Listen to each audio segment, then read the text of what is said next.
Hi, this is Mr. Roberts at Shasta High School, and in this video we're going to find the inverse function of the function that you see here on the screen. And actually I just misspoke.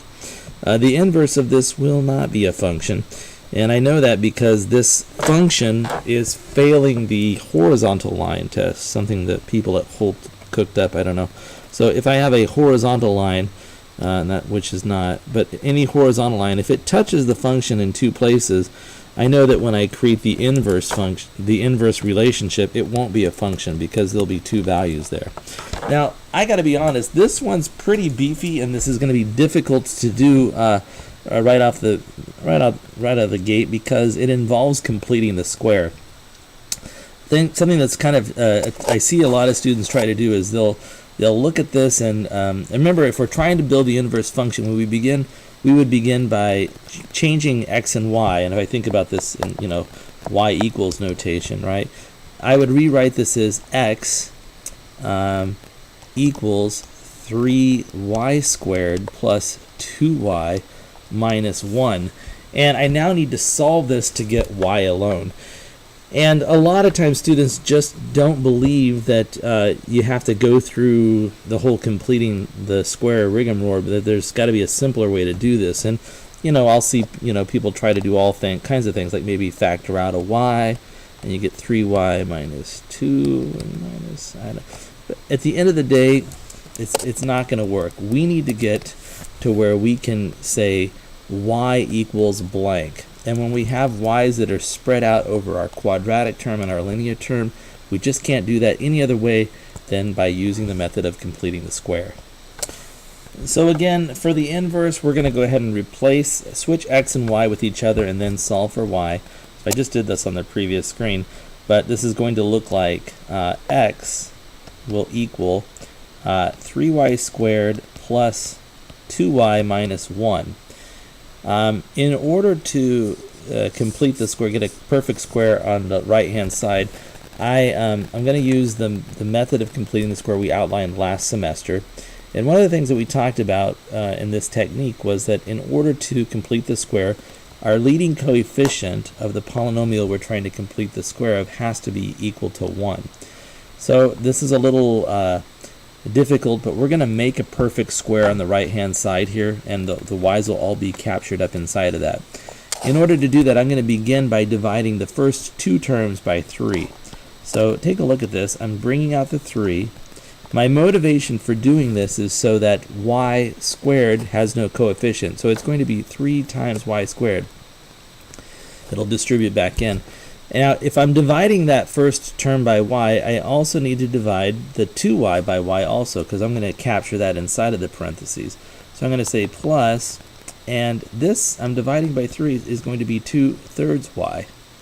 So if I just stop right here, don't copy this down, please, but if I stop here, and I write the -1 here, when I distribute the 3 back into the parentheses, you can see I get 3 times y squared and 3 times 2/3 y, which ends up being exactly what I started with, 3y squared plus 2y, and then the minus 1 is sitting outside. So that's the first step, right? Get it so that we don't have a leading coefficient. Y squared is just 1 times y squared. The next thing that we're going to do to build the perfect square inside of these parentheses is, and that's where we are going to be completing the squares. In fact, let me grab this and pull this over. So I'm going to make a space here because we're going to add something inside of this parentheses to make a perfect square. And I have to be careful because when I add some value here, I'm going to be subtracting something to keep this function equal, right? The act of adding something is going to throw this function off, so I'm going to adjust that, and we'll talk about that in a minute. Anyways, though, to complete the square in this form, all we need to do is take 1/2 of our b term, right? 1/2 of our linear term, half of b, and then we're going to square that. So for this particular problem, b is 2/3, and we're going to take 1/2 of that. So when I take 1/2 of 2/3, that equals 1/3. And then I'm going to go ahead and square that value. So what I'm going to add inside of the parentheses here is I'm going to add 1/9. Again, 1/9 is 1/2 of this term, right? My b term, my linear term squared. Now, in the act of adding that, of course, I've changed the equation, right? This is now not the function I started with. So I need to do an adjustment now. And here's how the adjustment works.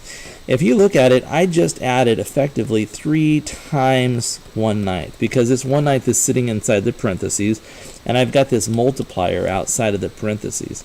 So I just added 1/3 to this function. In order to keep this function producing the same output values it would, in other words, in order to not mess up this function, I need to subtract 1/3 from it.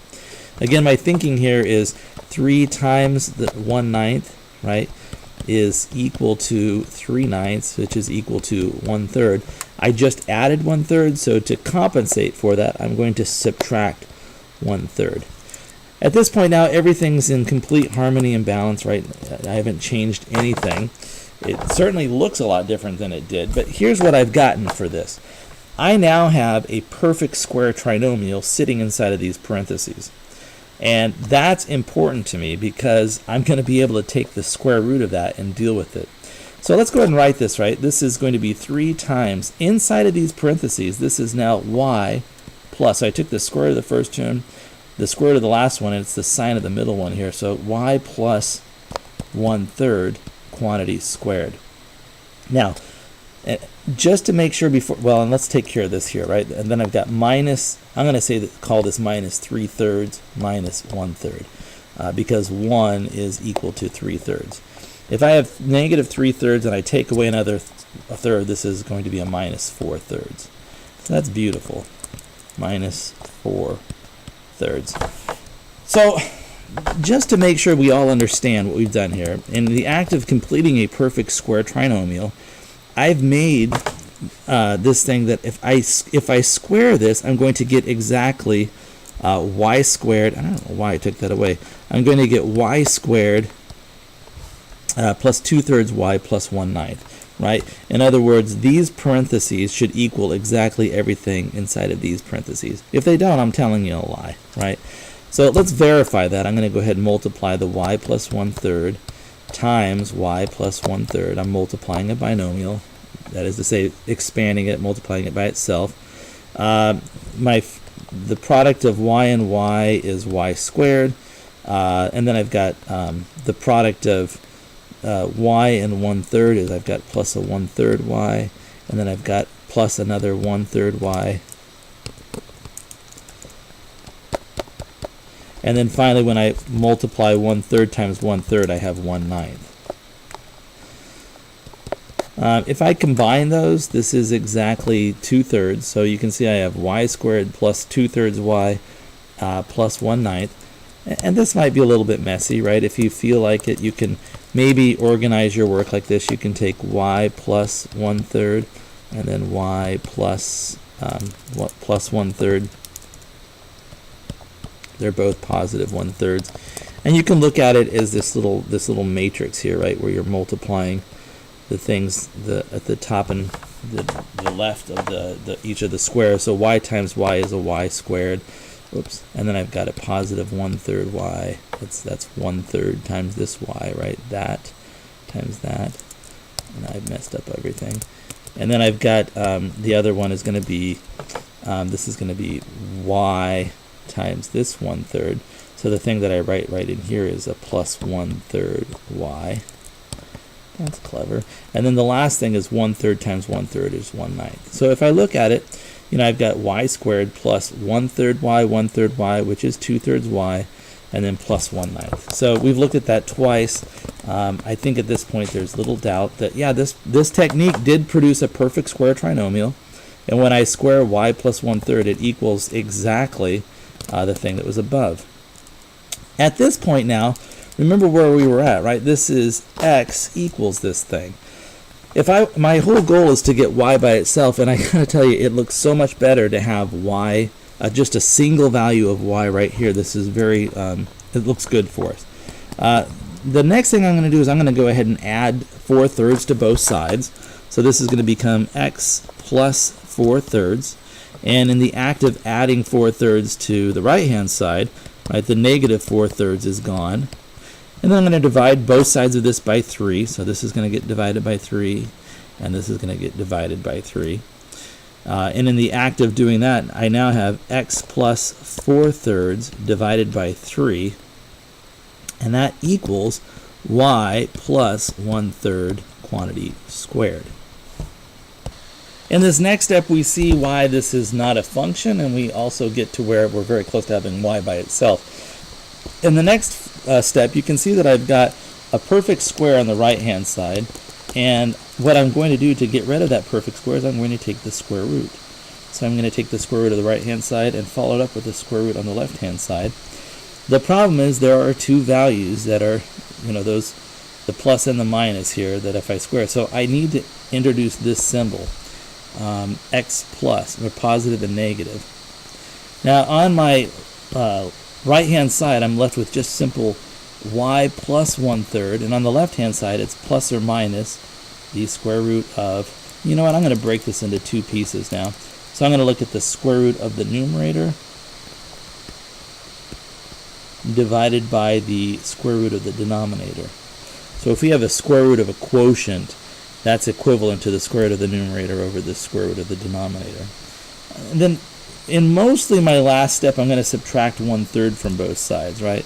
So I'm going to write this as, I guess I'll do it like this, negative 1/3, and then I have my plus or minus the square root of x plus 4/3, all divided by the square root of 3, and that's what y is. And that's good. We could probably leave it here in GeoGebra, or if some other graphing software, I could probably have it graph that both curves, right, the positive and the negative part of it, and see that that's correct.